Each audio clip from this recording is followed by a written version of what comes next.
আলোচনাৰ মাধ্যম নে প্ৰধানমন্ত্ৰীক ব্ৰ্যান্ডিং কৰাৰ মঞ্চ পৰীক্ষা পে চৰ্চা শৈক্ষিক কাৰ্যসূচীৰ অছিলাৰে পৰীক্ষা পে চৰ্চাৰ ইভেন্ট ম্যানেজমেন্টৰ নামতেই বছৰে প্ৰতি কোটি কোটি টকাৰ খৰচ বৃদ্ধি পৰীক্ষা পে চৰ্চাৰ শুটিংৰ নামত খৰচ 1.95 কোটি টকা ডিজিটেল প্ৰচাৰৰ নামত খৰচ 90.61 লাখ টকা অনুষ্ঠানৰ ভোজনৰ নামত খৰচ 98.68 লাখ টকা 2D 3D সেলফি পয়েন্টৰ নামত খৰচ 1.66 কোটি টকা কিন্তু প্ৰকৃত সমাধান ক'ত প্ৰধানমন্ত্ৰীৰ ছবি সম্বলিত সেলফি পয়েন্টত খৰচ নে মূল শৈক্ষিক কাৰ্যসূচীত খৰচ দেশৰ ছাত্ৰ ছাত্ৰীৰ মানসিক চাপ হ্ৰাসৰ উদ্দেশ্যেৰে 2016 চনত আৰম্ভ হৈছিল নৰেন্দ্ৰ মোদীৰ আমোলৰ পৰীক্ষা পে চৰ্চা প্ৰধানমন্ত্ৰীয়ে মত বিনিময় কৰাৰ সুবিধা প্ৰদান কৰি দেশৰ শৈক্ষিক খণ্ডত আমূল পৰিৱৰ্তন আনিব খোজাৰ সপোন আছিল নৰেন্দ্ৰ মোদীৰ আনকি ইয়াৰ বাবে ঠায়ে ঠায়ে প্ৰস্তুত কৰা হৈছিল নৰেন্দ্ৰ মোদীৰ ফটো সম্বলিত সেলফি পয়েন্ট সেই সেলফি পয়েন্টত প্ৰধানমন্ত্ৰীয়ে সেলফি উঠিবলৈ উৎসাহিত কৰি পৰীক্ষা পে চৰ্চাৰ প্ৰতি মন আকৃষ্ট কৰাটোৱে আছিল লক্ষ্য কিন্তু এক আৰটিআই তথ্যই এনে ব্যয় বৃদ্ধিৰ বিষয়টোক লৈ এতিয়া চিন্তাৰ উদ্বেগ ঘটাইছে দ্য ৱায়াৰত প্ৰকাশিত বাতৰিৰ তথ্য অনুসৰি বছৰি বৃদ্ধি পাইছে নৰেন্দ্ৰ মোদীৰ পৰীক্ষা পে চৰ্চাৰ নামত হোৱা ব্যয়ৰ পৰিমাণ আৰটিআইৰ যোগেদি প্ৰকাশ পোৱা তথ্য অনুসৰি প্ৰত্যেক বছৰে হোৱা ব্যয়ৰ পৰিমাণ হ'ল 2018 বৰ্ষত ব্যয় 3.67 কোটি টকা 2019 বৰ্ষত ব্যয় 4.93 কোটি টকা 2020 চনত ব্যয় 5.69 কোটি টকা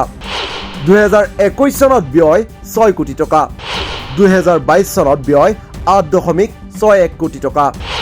2023 বৰ্ষত ব্যয় 10.04 কোটি টকা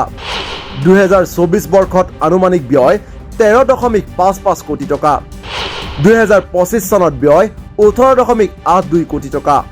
অৰ্থাৎ 8 বছৰত পৰীক্ষা পে চৰ্চাৰ নামত কৰা খৰচ প্ৰায় 70.88 কোটি টকা লক্ষণীয় কথাটো হ'ল যে শিক্ষাৰ্থীসকলক উপকৃত কৰিব পৰা নেশ্যনেল মিন্স কাম মেৰিট স্কলাৰশ্বিপ স্কিম আৰু প্ৰধানমন্ত্ৰী ইনোভেটিভ লাৰ্ণিং প্ৰগ্ৰাম আদি আঁচনিসমূহৰ বাজেট ক্ৰমাৎ হ্ৰাস পাইছে 2018-19 বৰ্ষত কেন্দ্ৰীয় চৰকাৰৰ এই আঁচনিসমূহৰ আনুমানিক বাজেট আছিল 559.55 কোটি টকা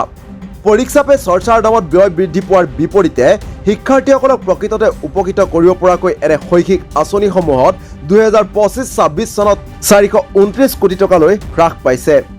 অৰ্থাৎ প্ৰায় 23.2% এই শিতানত পুঁজি হ্ৰাস পাইছে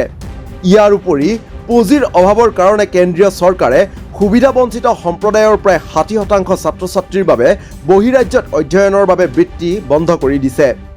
কিন্তু এনে প্ৰেক্ষাপটত তাৎপৰ্যপূৰ্ণভাৱে ব্যয় বৃদ্ধি হৈছে পৰীক্ষা পে চৰ্চাৰ নামত event management production selfie point নিৰ্মাণ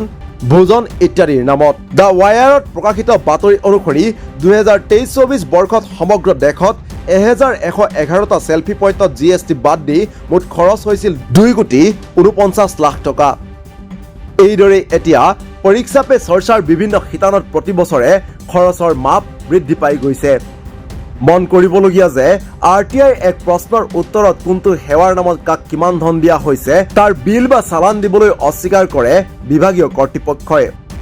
আৰু ইয়াৰ মাজতেই এতিয়া চৰ্চা হৈছে যে সঁচা অৰ্থত পৰীক্ষা পে চৰ্চা শিক্ষাৰ্থীৰে প্ৰধানমন্ত্ৰীৰ আলোচনাৰ মাধ্যম নে মোদীক ব্ৰেণ্ডিং কৰাৰ বিশেষ মাধ্যম নিউজ ডেস্ক ৰিপৰ্ট দি ক্ৰছ কাৰেণ্ট